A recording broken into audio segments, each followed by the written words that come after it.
Hey, my friends. Well, I wanted to touch base with you today before I got busy. Actually, I've been busy all morning. It's been a every day right now is a full day. Getting started early, working till late. Got up early and spent some time in prayer and in preparation for Sunday. I'm actually going to be preaching this Sunday at Beams of Light in Sapulpa. So, if you're in the area in Sapulpa, I'd love to have you out. But got ready for Sunday, getting ready for Sunday, and then did a 7:30 interview on 96.9 FM. So if you missed that interview with Jason Doyle, go catch it. You can go to the Freedom 96.9 website, and I think he's also on Spotify as well, so you can catch that brief interview, 15 minutes or so, with Jason Doyle talking about this run, this historic run down Route 66. Now, of course, after that, I went and refilled propane because we are living currently on the road in an RV as we are fully committed to this run for governor and this run across the state of Oklahoma down Route 66. They go hand in hand right now.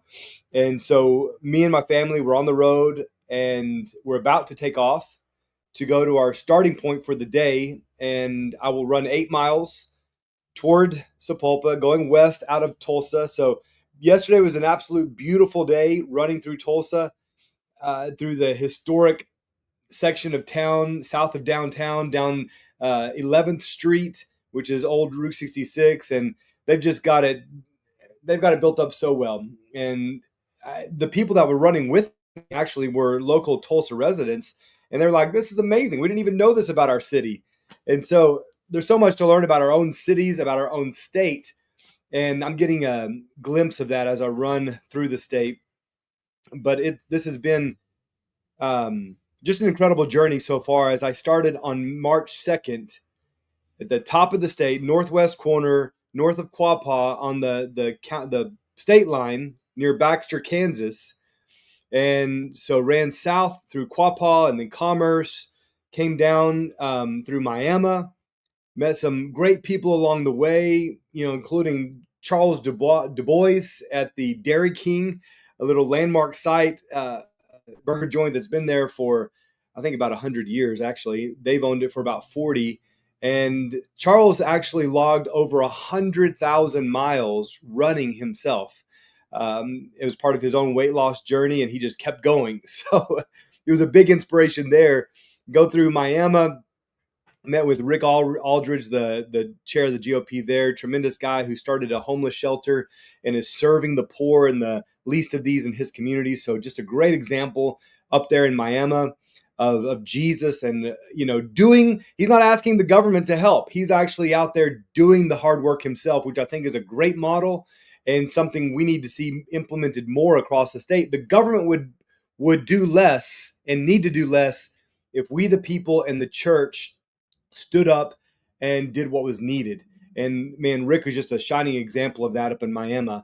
Of course, ate some good food through there at the Main Street Cafe, and then trudged southward towards Afton. Well, Chelsea, and let me see, I'm losing track of the. Well, I guess Afton, and then Veneta, and then Chelsea, and then Foyle, and on south of Foyle to Verdigris, and then Catoosa, and then in through Tulsa, and that's where we're at today. So it's been about 120 miles so far. I always have to bring up the landmark statue of Andy Payne in Foyle, Oklahoma. Not many people have heard of Foyle, and not many people have heard of Andy Payne, but he's got a statue erected because in 1928 he ran 3,400 miles across America. He's a Cherokee native from Oklahoma, just made a historic run. He won that race in 1928. And the thing that caught my attention is he started the 1st of March and he ended at the end of May. Just a little longer time frame than I am running my 400-mile race across Oklahoma. I run 400 miles in 66 days. He ran 3,400 miles in a little longer time period, but that blew me away. So I'm finding these people that are inspiring me along the way. Like I mentioned, Charles Du Bois, Andy Payne, and coming through Veneta, Pastor Lunk of Emmanuel Church in Veneta. We had a great worship service there with his church, and then went out and knocked doors, prayed with people, told them about the campaign, and man, Veneta's on fire. So great things are happening there, and got to meet the Miller Pecan Company there in Afton, over there by the Buffalo Ranch, and great people there managing that, and some amazing pecans. Come on down into Claremore, and we had to taste the Front Porch Bakery and the back Porch Coffee Shop, and both of those were tremendous. But all of these small town local owners of businesses, getting to hear their stories and getting to learn what's important to them, man, that's what this race is about. So then yesterday as we're running through Tulsa, a young couple met me, and she was 30 weeks pregnant. 30 weeks pregnant, running with me. She didn't make it the whole way, but the fact that she went any of it was just amazing. So, all of these people are just so inspirational. Had a lady drove out from Coweta into Tulsa just to meet with me before the race. She just came out. Her and her husband were on a date night, but they came to meet me before their date night to say thank you for coming out and being with the people. And I'm telling you, I can't tell you how much that meant to me.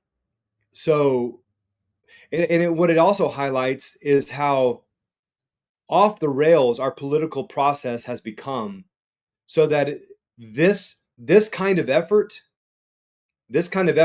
stands out so strong that someone would drive across town to say thank you. It is a tremendous effort. I will have to say it's taxing on my body, and it requires our full commitment. But the politicians, the representatives of the people, should be with the people. That's where they should be. It should not be a big deal or surprising when someone running for office is out with the people. That's where we should be. So I feel like I'm just doing what I should be doing. And the lady yesterday really just blessed me for coming out saying thank you. And, of course, we have our critics and those that are saying, what are you doing? This is a stunt. You're wasting your time. Nobody cares. Well, I beg to differ.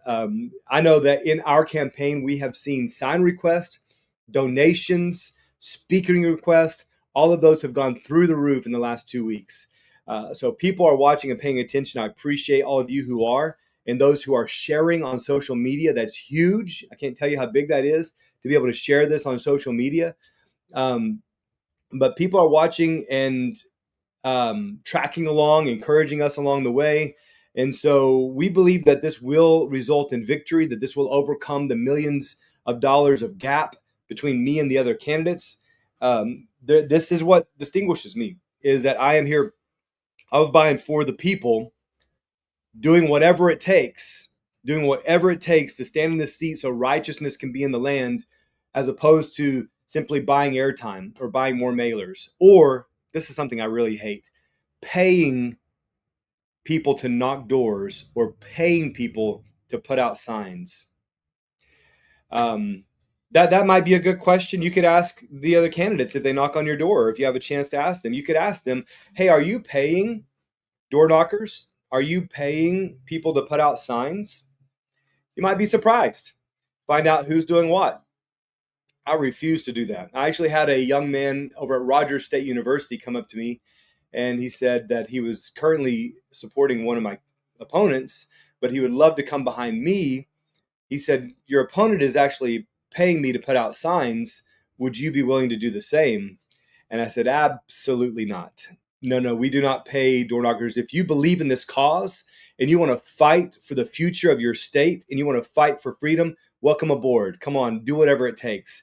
But I'm not going to be paying someone to support me. That just feels wrong all the way around. So if you want to jump in and you believe in this cause and you want to fight for freedom and join me, then hey, come on, join the thousands of others who are joining us. It's beautiful. It's exciting to watch. We have door knockers. We have door knockers giving so much of their time, even some of them paying to print their own mailers. for this cause. They believe in it so much. So I'm humbled, honestly. I'm humbled and thankful. Wade, man, it's good to see you. Your family is an example of why this fight is so needed. I'm just still grieved that a great Oklahoma family was driven out of the state because of judicial corruption. And so we must, and I will address corruption in the state of Oklahoma. Uh, it's unbelievable, unbelievable, Wade. So we are praying for you and your family. I know that God has you. I know you know God has you. But we want to have you back in Oklahoma. So hopefully that can happen down the road. Just to give you a heads up, I'm going to be starting at Ollie's Station, a historic restaurant on the Route 66 map.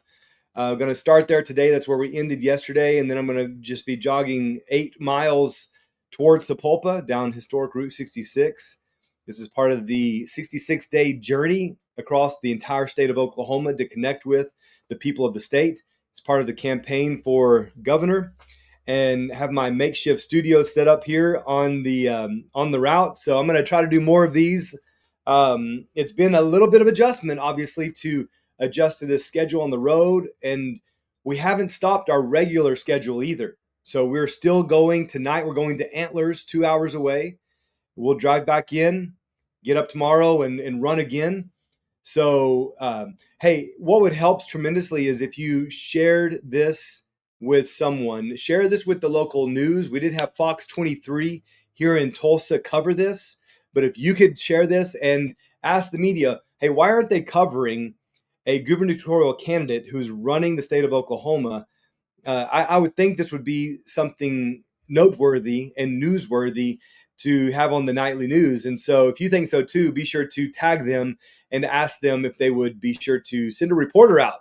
I'd love to talk to them and tell them why I'm running, because we want righteousness in the state of Oklahoma. We want representation for the people. We want smaller government, not bigger. So these are the reasons I'm running. We need massive reform, and it's going to happen. All right. Checking some of the messages that are coming in here. Man, lots of go Jake goes, run Jake run. And I appreciate it. So what I was going to end with is just had a conversation last night and today on data centers. I know this is of great concern to so many people across the state. And, you know, the lady that I spoke with, her name's Kelly. She's from Rogers County. As we were running, she was walking with us for a portion of that run yesterday. And she just shared with me her experience of how she's been dismissed by the Rogers County City Council, the one that is meeting to consider all of these data centers. And there's lots of concerns about possible conflicts of interest with members of the City Council, also on the boards of these LLCs that are bringing in these data centers. So, you know, and it seems that when people question this and bring this to the attention of leadership, they're shut down. We just saw Darren Blanchard arrested for going over his time. I understand if you need to be, you know, if you're over your time limit and you're asked to sit down, but to be arrested for going 30 seconds over your time seems a bit extreme and a bit tyrannical. So the people are concerned that they do not have a voice in their own cities, in their own districts, in their own counties. And when the people's voice are being shut down, that's when the people's voice needs to get louder. And it is. People are speaking up. And you know, the secondary issue, it's connected, but secondary to the data centers. Whatever you may think about the data centers, people have a right to speak their mind about it, in favor or opposed. And those who are opposed and have legitimate concerns need to be listened to. And it feels like, and more than just feels, it's actually the case where people are being shut down. So big concern there where people are being shut down, and we're going to continue bringing attention to that. So let me know your thoughts on data centers. I've been speaking about this all over the state. It's one of the primary questions that's brought up everywhere I go now. Not, education remains kind of at the top. One of the common concerns across the state. How are we going to improve our education system? Judicial corruption is up there. Data centers are up there, and probably the top 5 questions I'm being asked right now. And here's my response to it. I'd love to know your thoughts on it. There's a lot that I don't know about data centers. I will acknowledge that I'm constantly talking to people. I actually spoke with Darren Blanchard this morning. He's up in Montana doing some work up there on the same issue. But I'm constantly talking with people about this to learn more.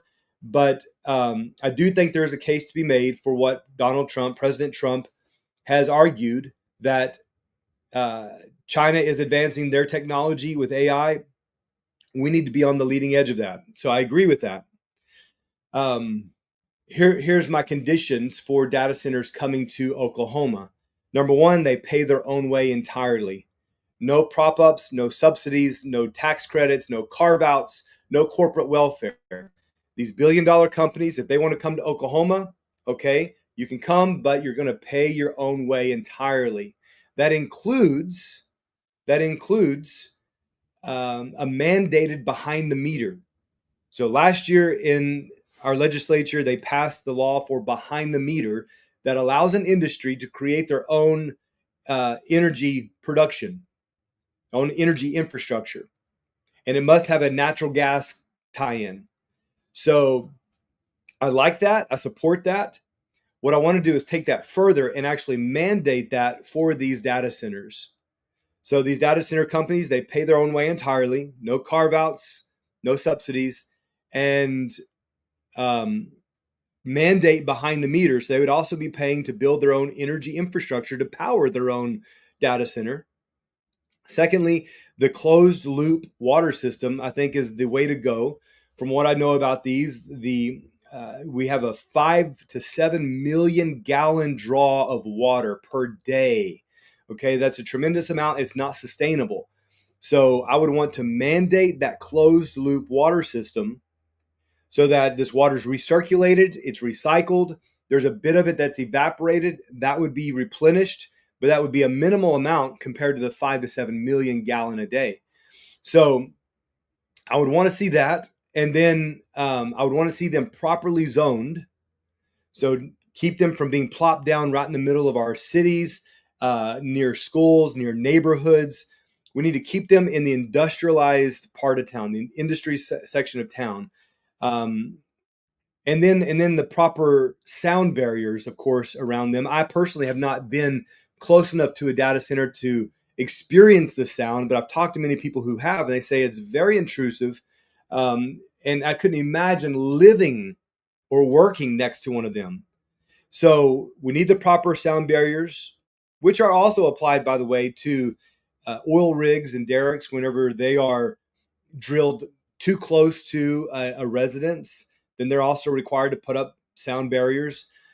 So we would need that. So those are my conditions: fully funded by the company, mandated behind the meter, closed loop water system, properly zoned away from our neighborhoods, schools, businesses, and the proper sound barriers. So I think with those parameters, we could live with data centers here and actually leverage them, because they could be great sources of income for the state if they're not destroying our natural resources and becoming a nuisance to the residents. So if all of those conditions are met, I think we can leverage those to actually be beneficial to the state and even use them possibly to help fund education.